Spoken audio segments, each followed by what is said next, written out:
Would you pray with me, please? Holy and loving God, truly nothing compares to you. Nothing compares to your Spirit, nothing compares to your grace, nothing compares to your presence. So we are here seeking your grace and your presence and your love. And we ask, Holy One, that as you accept our invitation to be here with us, that you accept our worship, and that you reach into our hearts, and that you plant a seed deep within them, a word in due season. Take the words of my mouth and the meditations of all of our hearts, and may they be acceptable to you, our rock and our Redeemer. Amen. Amen. So I would say another thank you for those yesterday who helped out and who came along and contributed. It was really interesting because at one point I sat there and looked around and thought, okay, this is the diversity of MCC in action. Because at one point there was a group sat at a table playing Upwards. There was a group at a different table who were prayerfully decorating plant pots and planting seedlings, and then in the other room we had folks singing Taise in tongues. So you can't get any different than all of that, and that diversity is just remarkable. I love it. And of course the theme for the day, which we carry on today, is prayer. And prayer happens in lots of different ways. For some people, prayer was singing Taise. For some people, prayer was the intercession that we began the day with. For some people, prayer was sitting planting seedlings in plant pots, and that was prayer. So I think prayer is different things to each of us. But in each case, it's about reaching out and touching that which is deeper than ourselves, that which is greater than ourselves, finding a pathway through to that which nurtures us and holds us and creates in us and through us. So it really was a wonderful day. And so I want to talk a little bit about prayer and about my own experience, because one of the things that happens a lot is that people will ask me whether I think that prayer works, which is a bit odd, because I don't think I'd be in this job if I didn't. But then again, it's kind of a loaded question, because I usually have to turn around and say, okay, what do you mean by that? Because if you mean, is God some holy cash machine that pays out whenever you get on your knees, then that's not prayer. If you mean, does God meet you in ways that are extraordinary and amazing, and you can create a depth of relationship in prayer, whatever kind of prayer it is that meets you. For some it's meditative prayer, for some it's walking prayer, for some it's for me it's in the car when I'm driving. That's my best prayer time, when I'm driving around just chatting with God. So if you ask me, does that kind of prayer work? And my answer is yes. Most of the time. Some of the time. Occasionally. So, you know that I tend to do quite a few funerals, because I work as a funeral celebrant. And one of the things that I try very hard not to do is not to book 2 funerals at the same time, because that would be bad, you know. But a couple of weeks ago, I had a situation where a funeral director called me and said, would you look after this family? The funeral's at 12:30. And I said, absolutely fine, no problem. And then I had a second funeral director the following day called me and said, would you do this funeral for us? It's on the same day, but it's at 1:30. And I'm like, I'm really sorry, I can't. I've already got a funeral on that day at 12:30. And they said, well, where's the service? And I said, well, it's at Woodvale. And they went, oh, that's funny, because the 1:30 is at Woodvale too. And I thought, well, okay, I can make an exception here, because I'm going to be there anyway. So I'm sure I can do one, and then wait around until the next family arrives and do the second one. So against my better judgment, I said yes. So we had 2 consecutive services.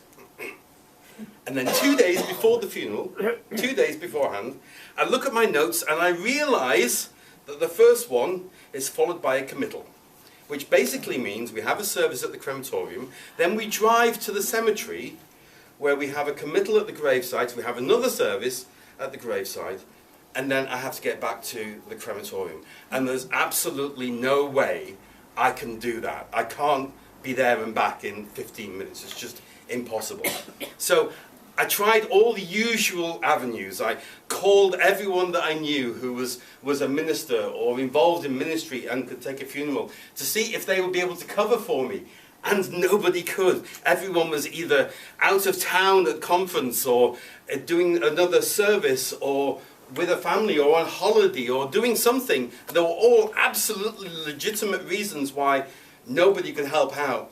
And in the end, I realized I was stuffed and that this was it.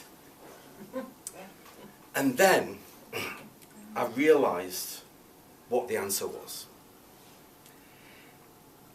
And it wasn't prayer.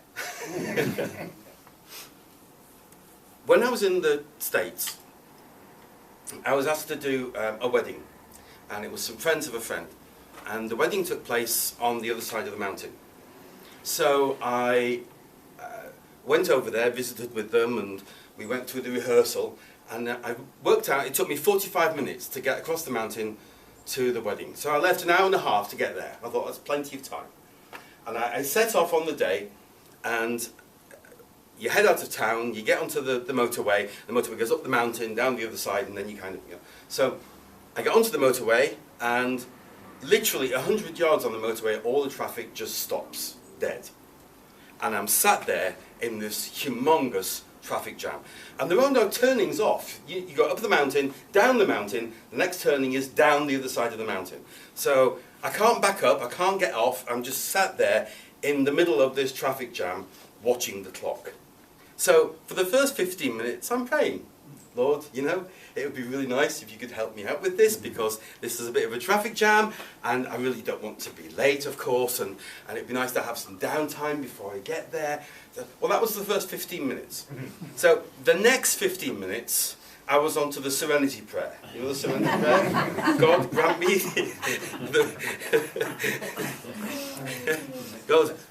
God grant me the serenity to accept the things I cannot change, the courage to change the things I can, and the wisdom to know the difference. And so that was the next sort of half an hour. And then sort of by the time I realised that even if I got out of the traffic jam at that moment, I was going to be late, the prayer had become, God! And that was it. And then suddenly it struck me. And I thought, I know what to do. And I phoned one of the deacons at the church and said, look, could you please text the deacons for me? We had a text list. Would you please text them and just let them know I'm in a serious situation here? It is the absolute nightmare to be late when you're conducting a funeral or a wedding. It's just the ultimate nightmare. It is for me anyway. Could you please just ask them to pray for me? And 30 seconds later, the traffic just evaporated. Oh, wow. I mean, it just evaporated. And I got up the mountain and down the other side. I'd never even saw what caused the jam. I had no idea. And I'd never seen traffic just disappear. It was like I was looking down at my phone, I looked up, and I had a clear road. It was just the most extraordinary experience. So, of course, later on, I'm like, hang on, God, I'm praying for an hour, solid, for an hour. Nothing. I ask deacons to pray, and how long does it take you? 30 seconds. And you remove everything. So, on this particular occasion, I thought, I know exactly what to do. So I texted the deacons of this church. I texted Charlie and Isla and Wendy and said, I'm stuffed. This is my situation. I have no way of getting out of it. Would you please pray? And suddenly I knew it was going to be okay. I just knew it was going to be okay. And I called the funeral directors, told them what the situation was, and they said, yeah, don't worry about it. And on the day, I got there, and the first service was quite short. It was half an hour.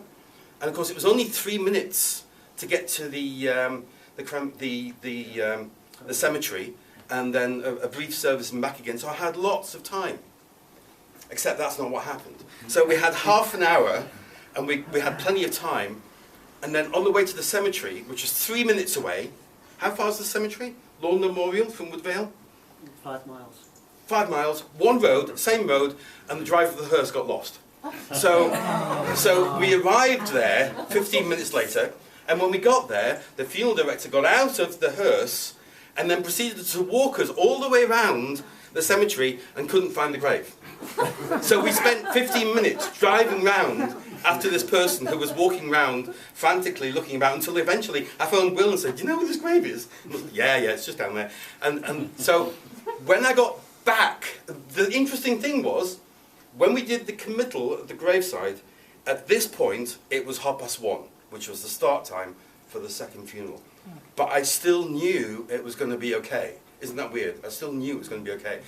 And I got down there, I was 10 minutes late, and as I got down there, they just asked the family to go in, and they were just about to carry in, and I was bang on time, and everything just flowed.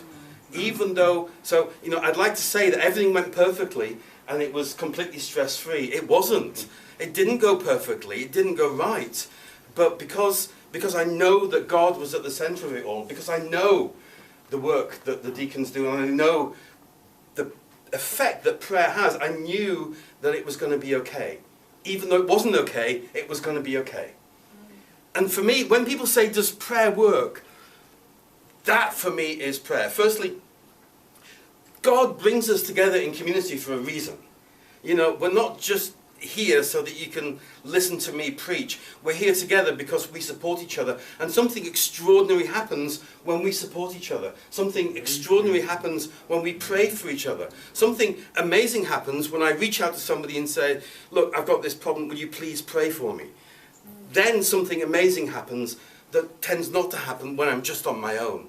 It's like all the things that have happened to me in my life that have caused damage happened when I was in isolation, whereas actually healing for me happens in community, which was another of the themes that we had for yesterday. And God brings us together so that we can heal together and support each other together, but also because God knows how this universe works, and praying for each other and supporting each other in prayer does something extraordinary. How does that work? I have absolutely no idea, but I tell you what, it does. Amen.